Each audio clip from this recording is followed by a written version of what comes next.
segments and not product segments is what they say. Identify which customers are you best able to cater to based on the competencies that you have, and what are their unfulfilled needs that you can cater to.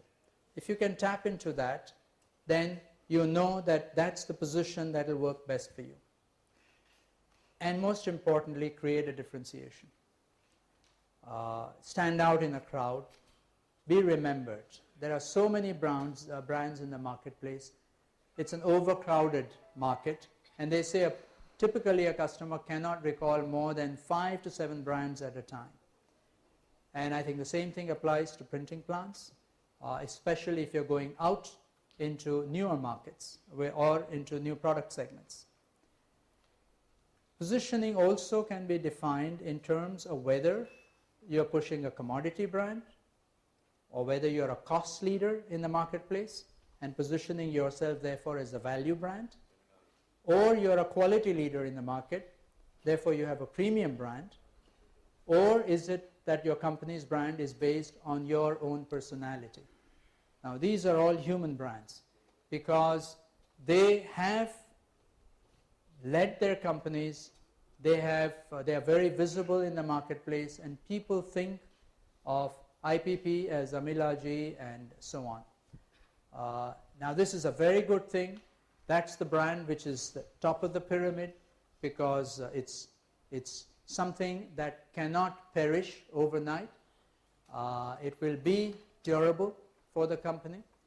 But the fact remains that the company is very vulnerable should the owner decide to divest or withdraw from business for any reason. So that needs to be managed properly. Differentiation is highest at the topmost level and the least at the commodity levels. Repositioning one needs to do in order to respond to the changing needs of the marketplace. The trends change, customer requirements change, one has to reposition the company. One may start as a packaging printer and move on to offering other services. As we heard today, you can be an offset printer and put on digital printing side by side and reposition your offering. It could be that the life cycle of your product has come to an end. We are talking about newspapers. I heard this morning that newspapers are reaching an end of life cycle in the US. Obviously, they've repositioned themselves as supplier of information using multimedia approaches. So that's repositioning. And whether the company has or the product has lost its differentiation. If it's become one of the crowd, it's time to reposition. One can't do without performance. Quality must be consistent with the brand positioning. What you promise is what you must deliver, and what you deliver is only what you should promise. That consistency is very necessary.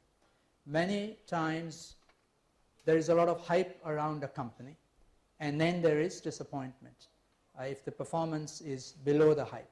Sometimes the performance far exceeds the hype, in which case the company is missing the opportunity to build a strong brand. Focus on the non-negotiable needs of the customers when you're focusing on performance. There are certain needs which the customer will, if not fulfilled, remember for a lifetime and blacklist you. For example, a carton which opens up at the flap obviously is non-functional. But there are many needs which the customer can compromise on. An annual report delivered after the deadline he will remember forever. But maybe a little bit of quality variance in the annual report he may forgive you. So it's important to have a checklist of what is non-negotiable for every job and make sure that one doesn't fail on that. And clearly higher quality brands have higher margins and market share and profitability. So it's better to be at the top of the pyramid than at the bottom. Promotion. Establish the image of a first mover. There will be more about first mover later on. There is something about being first. If you can't be first as a company, be first in a category, and we'll talk about that. Internal promotion is very important. I think it's necessary for all employees to understand the philosophy of the company, the brand philosophy of the company, and it's especially important for service industries because in service industries, people interface with customers all the time. And if they are in tune with your brand philosophy, their job is a lot easier. If they are not, they can cause a lot of damage. And of course, it's necessary to actually invest money in brand building rather than just letting it happen over a period of time, especially when you're talking about export markets. What are the communication components? All of you know that better than most. Visual identity, verbal identity, and of course, a mix of visual, verbal, and audio. That leads to a strong brand image. People, finally, are the brand ambassadors. The people you hire are your greatest differentiators, especially in our industry. And the way we treat our people, they say, is the way they will treat the customers. So it's very, very important that our culture in treating them is the culture we want in their treating the customers, and that's what we try and inculcate. And most importantly, once again, salespeople must not sell. In our industry, there should be solutions provided. They should be consultants.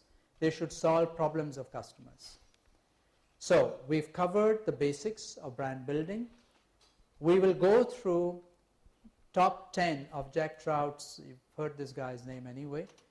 He's a famous marketing guru. His laws, he has many laws, but I picked the top 10. I'll just read through them. He believes very clearly that either you succeed in differentiating yourself or you die as a company. So it's differentiate or die. And all of his laws are around this basic philosophy. Law of leadership. It's better to be first than it is to be better. It's better to be first than it is to be better.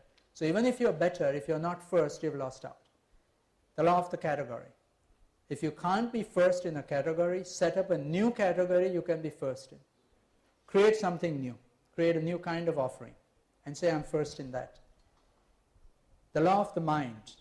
It is better to be first in the mind than to be first in the marketplace. So many times there is a lot of hype even before the product enters the market, and that wins the battle, 50% of the battle. The law of perception. Marketing is not a battle of products. It's a battle of perceptions, because for customers, perception is the reality. The law of focus. The most powerful concept in marketing is owning a word in prospect's mind. Words like, Nike, you can, or McDonald's, I'm loving it, right? Something like that. The law of exclusivity. There is room only for 2 companies in every segment at the top. The third company, they say, has to find a niche, or as the Americans call it, a niche, or go into a ditch. So that's what they say about positioning. You have to be at the top. The law of the ladder. The strategy you use depends on which rung you occupy on the ladder. Got to give your messages based on where you are. The law of sacrifice. You have to give up something in order to get something. Sadly true. The law of unpredictability. Unless you write your competitors' plans, you can't predict the future. How many of us can really write what the competitor is going to do? If you can, then you know how to beat him. The law of success. I love this the most. Success often leads to arrogance, and arrogance to failure. And what we have here are the most modest people in the industry, and that's why they are so successful. Or shall we say they are successful and yet they are modest. And tell us a little bit about that also. Before I end, I just want you to share with you Dilbert's philosophy. Those of you who know Dilbert, you know how subtle he can be. His boss and he were talking about brand building. So the boss says, I don't need to know the details. Just give me the high altitude view, the 50,000 feet view. Dilbert says, from a high altitude, we are all a bunch of termites trying to eat the same log. He says, maybe I'll drill down a little more, the boss says. He says, the termites hate each other. So we'll ask the big termites what they think of the log and what they think of other termites and what you've done to hog a big pie of the log, a big piece of the log. Thank you very much.